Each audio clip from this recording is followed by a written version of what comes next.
नमस्कार दोस्तों, आपकी अगर 10वीं क्लास में कम परसेंटेज है यानी कि 90% से कम है और आपको फॉर्म डालना है जीडीएस भर्ती का, तो यह वीडियो आपके लिए इम्पोर्टेंट साबित होगी क्योंकि अब यह अंतिम वीडियो है उन अभ्यर्थियों के लिए जो बार बार इधर उधर भटक रहे हैं, जो बार बार एक ही चीज को सर्च कर रहे हैं सोशल मीडिया पर कि मैं जीडीएस भर्ती का कहां से फॉर्म डालूं, कहां से मेरा नंबर आ सकता है। वो विभिन्न यूट्यूब चैनलों पर अपनी परसेंटेज बता रहे हैं, सर मेरे 50% है, 60 है, 70 है, 80 है, जो भी अलग अलग उनकी परसेंटेज को वो जो है पब्लिकली बता रहे हैं। अब दोस्तों इस वीडियो को अगर आप देख लोगे तो कहीं ना कहीं सारे प्रश्न का जवाब मिल जाएगा क्योंकि अभिषेक क्लासेस ने अंतिम समय में आपके लिए वीडियो प्रोवाइड करवाया है। सभी मेरे भाई बहनों से रिक्वेस्ट है कि इस वीडियो पर कम से कम 1000 आपकी प्यारी प्यारी उंगलियों के लाइक के बटन पर क्लिक होना चाहिए। वोट पर ध्यान दीजिए खटाक से। दोस्तों इंडिया पोस्ट ऑफिस के अंदर जीडीएस की भर्ती आई हुई है शेड्यूल जुलाई 2024 के नाम से 44,228 पदों पर। जी हां प्यारे मित्रों, मात्र 5 दिन शेष बचे हुए हैं फॉर्म के लिए। 5 अगस्त फॉर्म की लास्ट डेट है।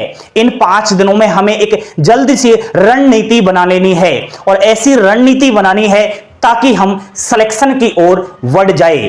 दोस्तों कम परसेंटेज वालों के लिए मैं यही कहना चाहूंगा कि सभी फॉर्म डाल दो, चाहे आपके 10वीं क्लास में 33% ही क्यों ना हो, चाहे आपके 10वीं कक्षा में 40% ही क्यों ना हो, सभी फॉर्म डाल दीजिएगा क्योंकि आपको पता होना चाहिए सिलेक्शन तो वैसे भी नहीं होना, क्यों ना किस्मत को ही आजमा लेते हैं।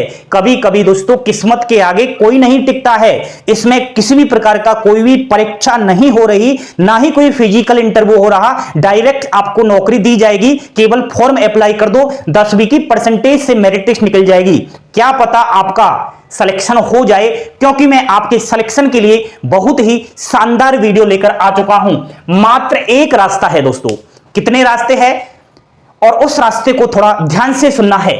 23 सर्किलों से यह भर्ती आई है, आपको ठीक से पता होना चाहिए। उन 23 सर्किलों में से 22 सर्किल को मार दो गोली, ठीक है। कितना सर्किल बचा? मात्र एक सर्किल आपके लिए है जो कहीं ना कहीं यहीं से आप लोग फॉर्म फिलअप कर सकते हो। लेकिन दोस्तों यह सर्किल है नॉर्थ ईस्ट, जहां हिंदी भाषी सर्किल के बच्चे भी अप्लाई कर सकते हैं। मैं कह रहा हूं राजस्थान, उत्तर प्रदेश, मध्य प्रदेश, हरियाणा, दिल्ली, छत्तीसगढ़, पंजाब, जम्मू एंड कश्मीर, झारखंड, उत्तराखंड, हिमाचल प्रदेश, बिहार, वेस्ट बंगाल और नॉर्थ ईस्ट। अगर यहां से आप रह रहे हो और जीडीएस का फॉर्म भरना चाहते हो, आपके है कम परसेंटेज, तो नॉर्थ ईस्ट ही आपके लिए एकमात्र रास्ता है। लेकिन सावधान, नॉर्थ ईस्ट के अंदर मात्र 3 ही जगह है, यानी कि 3 ही डिवीजन है। पहला अरुणाचल प्रदेश, जहां से 967 वैकेंसियां हैं, जो बहुत ज्यादा है। नेक्स्ट दूसरे नंबर का है मेघालय, जहां से 677 पोस्ट है। थर्ड नंबर है नागालैंड, जहां से 103 वैकेंसी है। नॉर्थ ईस्ट में इन तीनों डिवीजन्स के अलावा अदर डिवीजन्स में फॉर्म मत डाल देना क्योंकि वहां की भाषा बिल्कुल ही अलग है। समझ रहे हो ना?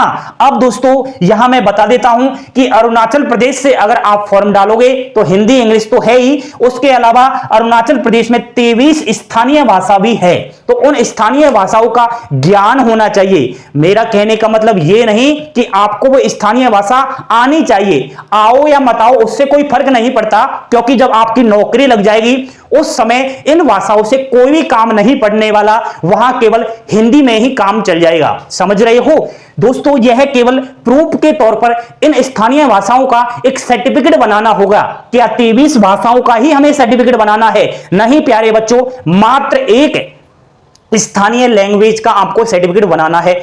अभी सुनिए पूरी बात। मेघालय 677 वैकेंसियों के लिए हिंदी अंग्रेजी तो चल ही जाएगी लैंग्वेज, लेकिन एक और लफड़ा हो चुका है। गारो खासी पहाड़िया सुनी है? वहां की जो स्थानीय लैंग्वेज है वो भी गारो खासी है, तो उनका ज्ञान होना चाहिए। गारो खासी बोलने में आए या मत आए कोई फर्क नहीं पड़ता, क्योंकि मेघालय में हिंदी से ही काम चल जाएगा। लेकिन प्रूफ के तौर पर मेरे दोस्तों आपको सर्टिफिकेट बनाना है अरुणाचल प्रदेश और मेघालय से अगर आप लोग फॉर्म फिलअप कर रहे हो तो सर ये सर्टिफिकेट कैसे बनवाए, सर कब चाहिएगा सर्टिफिकेट। दोस्तों काफी दिन से मैं पड़ताल कर रहा था इस सर्टिफिकेट की, मैंने पूरी जानकारी ले ली है। दोस्तों बिहार राज्य के अभ्यर्थी, उत्तर प्रदेश, राजस्थान, अलग अलग राज्यों के अभ्यर्थी जो पहले से मुझे फॉलो करते आए हैं, उनका पिछली भर्ती यानी कि 2023 वाली भर्ती में नंबर आ चुका था। कहां से?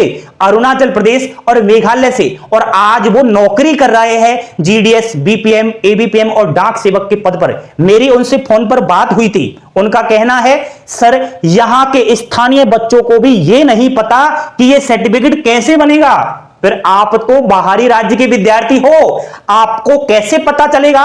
वहां किसी अधिकारी को भी अब तक पता नहीं है कि ये लोकल भाषा का सर्टिफिकेट लाए तो कौन सी जगह से लाए। क्यों फिक्र कर रहे हो? कब चाहिएगा?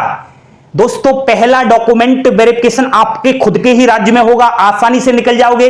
यह जरूरत पड़ेगी या तो सेकंड डॉक्यूमेंट वेरिफिकेशन के समय या ट्रेनिंग के समय। ये सर्टिफिकेट के बारे में जब डॉक्यूमेंट वेरिफिकेशन होना शुरू हो जाएगा उस समय क्लियर बात सामने आएगी। अभी किसी को कुछ पता नहीं है। सर क्या हमें फॉर्म भरना चाहिए? मेरे दोस्त मैंने क्या कहा, तेरा सिलेक्शन वैसे भी कहीं से नहीं हो रहा क्योंकि तेरे 90% से कम है। मैं मानता हूं कि 80%, 70% और 85% का अदर राज्य से भी हो जाता है, लेकिन चांसेस कम रहते हैं। यहां से 100% चांस बन रहे हैं कि तेरा सिलेक्शन हो जाएगा। फिर क्यों घबरा रहा है? फॉर्म अप्लाई कर दे और कहीं ना कहीं किस्मत को आजमा ले। सर मैं ये सर्टिफिकेट वेटिफिकेट के लपड़े में नहीं पढ़ना चाहता, तो नागालैंड से भर देना, क्या दिक्कत है? नागालैंड में कोई सर्टिफिकेट की आवश्यकता नहीं है, 103 वैकेंसी है। ठीक है, तो ये एक रास्ता है कम परसेंटेज वालों के लिए। जल्द से जल्द इन 5 दिनों के अंदर यहां से अगर आप लोग फॉर्म भरते हो तो जब मेरिट लिस्ट आएगी तो मैं विश्वास के साथ कहता हूं कि आप मुझे मिठाइयां भेजोगे, लड्डू भेजोगे, क्योंकि ये रास्ता आपके लिए बिल्कुल बहुत आगे निकल रहा है, यह बंद नहीं है। ठीक है, समझदार बनिए, पढ़े लिखे बने, अफवाहों पर ध्यान ना दे और अभी से क्लासेस की हर वीडियो को विजिट करें। कैसी लगी जानकारी? अच्छी लगी? लाइक शेयर सब्सक्राइब करना ना भूले।